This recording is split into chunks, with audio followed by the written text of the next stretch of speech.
Hello student, आप सभी का स्वागत। मैं ताराचंद। आज हम बात करते हैं बीए पार्ट फर्स्ट। और बीए पार्ट फर्स्ट में हमारा जो सेक्शन बी चल रहा था, और सेक्शन बी में है सामाजिक प्रक्रिया, अर्थात तो अंतर क्रिया की बार-बार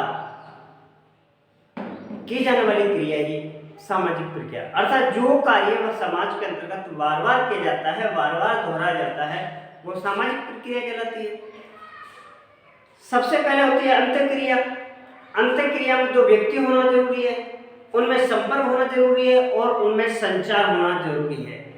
तो किसी भी समाज में संबंध बनाने के लिए अंतःक्रिया होना आवश्यक है। जब दो या दो से अधिक व्यक्ति आपस में मिलते हैं, एक दूसरे पर प्रभाव डालते हैं, तो वह अंतःक्रिया होती है। जब अंतःक्रिया बार बार दोहराई जाती है तो वो सामाजिक प्रक्रिया बन जाती है। अब सामाजिक जो प्रक्रियाएं होती है वो हमारे समाज में दो प्रकार की होती है। एक तो सहयोगात्मक सामाजिक प्रक्रिया, जो समाज के विकास में, व्यक्ति के विकास में अनुकूल होती है, सहायक होती है, वो होती है समाज द्वारा स्वीकृत होती है, वो होती है सहायक प्रक्रिया, सहयोगी प्रक्रिया या सहयोगात्मक प्रक्रिया, जिसमें एकीकरण है, संस्कृतिकरण है, उसके बाद में आत्मीकरण है, सात्वीकरण है, व्यवस्थापन है, समायोजन है। तो ये रही हमारे समाज के विकास में योगदान देती है, सहायक होती है, इसलिए हमें सहयोगात्मक सामाजिक प्रक्रिया कहते हैं। अब बात करते हैं सहयोग की। तो सहयोग जब दो या दो से अधिक व्यक्ति मिलकर किसी उद्देश्य को प्राप्त करते हैं या मिलजुल कर कार्य को संपन्न करते हैं, उद्देश्य की प्राप्ति करते हैं, वो हमारे लिए सहयोग होता है। लेकिन समाज में कुछ क्रियाएं ऐसी होती है जो समाज पर प्रतिकूल प्रभाव डालती है, वो असहयोगात्मक सामाजिक क्रियाएं हैं। इनमें एक प्रतिस्पर्धा है और एक है संघर्ष। तो प्रतिस्पर्धा की हमने बातें की कि किसी भी वस्तु को प्राप्त करने के लिए व्यक्तियों के मध्य होड़, ये है हमारी प्रतिस्पर्धा। प्रतिस्पर्धा क्या है कि किसी भी वस्तु को प्राप्त करने के लिए व्यक्तियों के मध्य एक होड़ है कि वो वस्तु इतनी मात्रा में नहीं है कि सबका भागीदारी बन सके। लेकिन बाद में जब हम बात करते हैं संघर्ष की, अब संघर्ष में क्या है कि एक व्यक्ति दूसरे व्यक्ति को किसी न किसी को परेशान करता है, दबाव डालता है, उसे हिंसा पहुंचाता है, ये हमारे लिए संघर्ष है। संघर्ष के अंतर्गत एक व्यक्ति दूसरे व्यक्ति को अपनी उद्देश्य की प्राप्ति के लिए दूसरे व्यक्ति को किसी न किसी प्रकार से परेशान करना, दबाव डालना या चुनौती देने का कार्य करता है।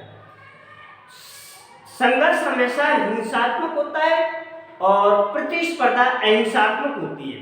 संघर्ष में एक व्यक्ति दूसरे व्यक्ति को किसी न किसी को शारीरिक, मानसिक, आर्थिक क्षति पहुंचाता है। लेकिन अब हम बात करते हैं सामाजिक प्रक्रिया के अंतर्गत असहयोगात्मक प्रक्रिया में, और वो है संघर्ष। ग्रीन कह रहा है कि संघर्ष में एक व्यक्ति दूसरे व्यक्ति के विरुद्ध दबाव डालता है, शक्ति का प्रयोग करता है, उसे परेशान करता है, वहां संघर्ष उत्पन्न होता है।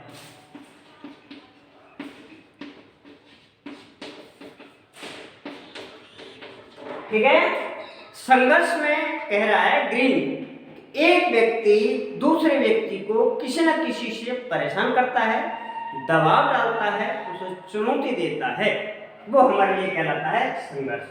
अर्थात अपनी शक्ति का प्रयोग करता है, अपनी बात को मनवाने के लिए उसे परेशान करता है, वो हमारे लिए है संघर्ष। मैकाइवर कह रहा है कि सामाजिक संघर्ष में वे सभी क्रियाकलाप आते हैं, अर्थात समाज में होने वाले वे सभी क्रियाकलाप संघर्ष के अंतर्गत आते हैं, जिनमें व्यक्ति अपने उद्देश्य की प्राप्ति करने के लिए दूसरे के विरुद्ध लड़ाते हैं, विवाद करते हैं, परेशान करते हैं, वो संघर्ष है। अर्थात समाज में होने वाले वे सभी क्रियाकलाप संघर्ष के अंतर्गत आते हैं, जिनसे व्यक्ति एक व्यक्ति की कार्यकलाप से दूसरे व्यक्ति परेशान होता है, वो दबाव डालता है, विवाद का मुद्दा बनता है, लड़ते झगड़ते हैं, वो संघर्ष है। गिलेन कह रहा है कि संघर्ष में सभी कार्यकलाप सम्मिलित हैं, जिनको व्यक्ति दूसरे को विरुद्ध हिंसा का रास्ता अपनाता है, वो हमारे लिए कहलाता है संघर्ष। लेकिन साथ साथ संघर्ष की जब हम बात करते हैं विशेषताएं,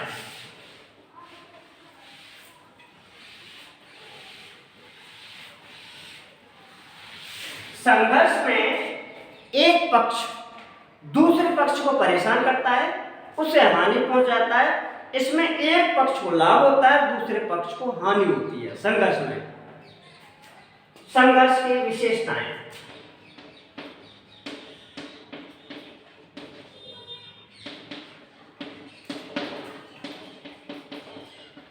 नंबर 1, संघर्ष में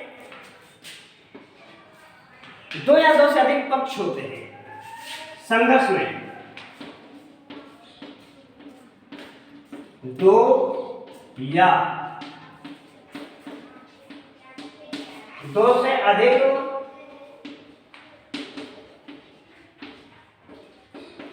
पक्ष होते हैं। यह निश्चित है कि एक पक्ष ही नहीं होता। संघर्ष में दो पक्ष होना अति आवश्यक है, अर्थात दो या दो से अधिक समूह या व्यक्तियों के मध्य किसी बात को लेकर आपस में जब वाद होता है, तर्क वितर्क का हिंसात्मक धमकी दी जाती है, तो वहां संघर्ष उत्पन्न होता है। संघर्ष एक सार्वभौमिक प्रक्रिया है।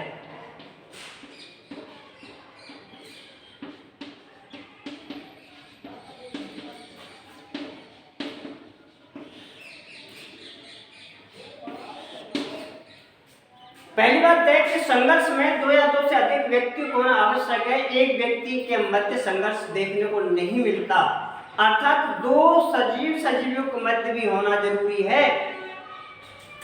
दूसरी है कि संघर्ष एक सार्वभौमिक प्रक्रिया है। ऐसा कोई समाज, कोई समय, कोई स्थान नहीं है जहां कम या अधिक मात्रा में संघर्ष नहीं देखने को मिलता है। संघर्ष अवश्य मिलेगा, कम या अधिक हो सकता है, लेकिन ऐसा दुनिया में कोई समय, स्थान, जगह, काल नहीं रहा जिनके मध्य संघर्ष नहीं देखने को मिलता है। अवश्य मिलता है। यह संघर्ष प्रकृति का नियम है। यदि मानव ने अगर संघर्ष नहीं किया होता तो आज इस अवस्था में नहीं आता। एक जानवर से, एक बंदर अवस्था से मानव का निर्माण होने के कारण परिस्थिति से संघर्ष रहा है। चेतन प्रक्रिया।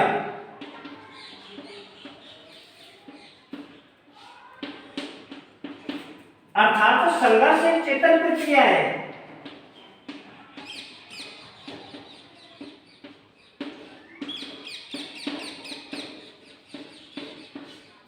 कैसी प्रक्रिया है? संघर्ष एक चेतन प्रक्रिया है, जबकि प्रतिस्पर्धा अचेतन प्रक्रिया थी। तो संघर्ष में दोनों पक्ष जो भी लड़ने हैं आपस में, एक व्यक्ति दूसरे से दबाव डालता है, तो जागरूक अवस्था में होना जरूरी है, चेतन होना जरूरी है। संघर्ष के अंतर्गत कि एक व्यक्ति दूसरे व्यक्ति को किस दृष्टि से परेशान कर रहा है, इस बात का एहसास दोनों व्यक्ति जानते हैं। चेतन प्रक्रिया है। चौथा है संघर्ष हिंसात्मक होता है। हिंसात्मक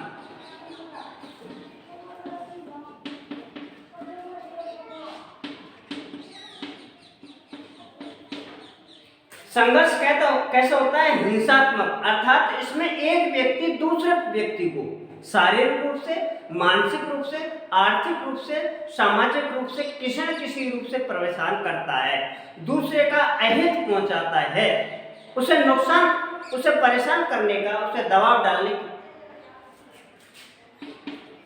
इसलिए संघर्ष कैसा है? हिंसात्मक होता है। और अगला है संघर्ष अधिवैयक्तिक होता है।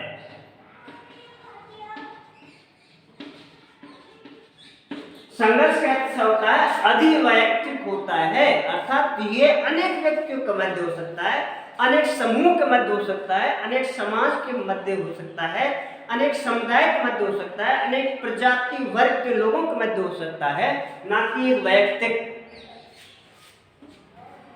और पहला था संघर्ष में दो या दो से अधिक व्यक्ति होते हैं। संघर्ष में जैसे सार्वभौमिक प्रक्रिया है। छठवां है अनिरंतर प्रक्रिया। निरंतर प्रक्रिया यह है कि संघर्ष कभी भी निरंतर नहीं चलता, बल्कि रुक रुक करके कुछ समय बाद संघर्ष चालू हो जाता है, फिर रुक जाता है, फिर चालू हो जाता है। अनिरंतर प्रक्रिया है। जैसे प्रतिस्पर्धा एक निरंतर प्रक्रिया थी, जबकि संघर्ष अनिरंतर प्रक्रिया है। ये कभी भी निरंतर नहीं चलता, कभी रुक जाता है तो कभी तेज हो जाता है, कम पड़ जाता है, समाप्त हो जाता है, फिर बाद में आरंभ हो जाता है। इस प्रकार से यह संघर्ष एक अनिरंतर प्रक्रिया है।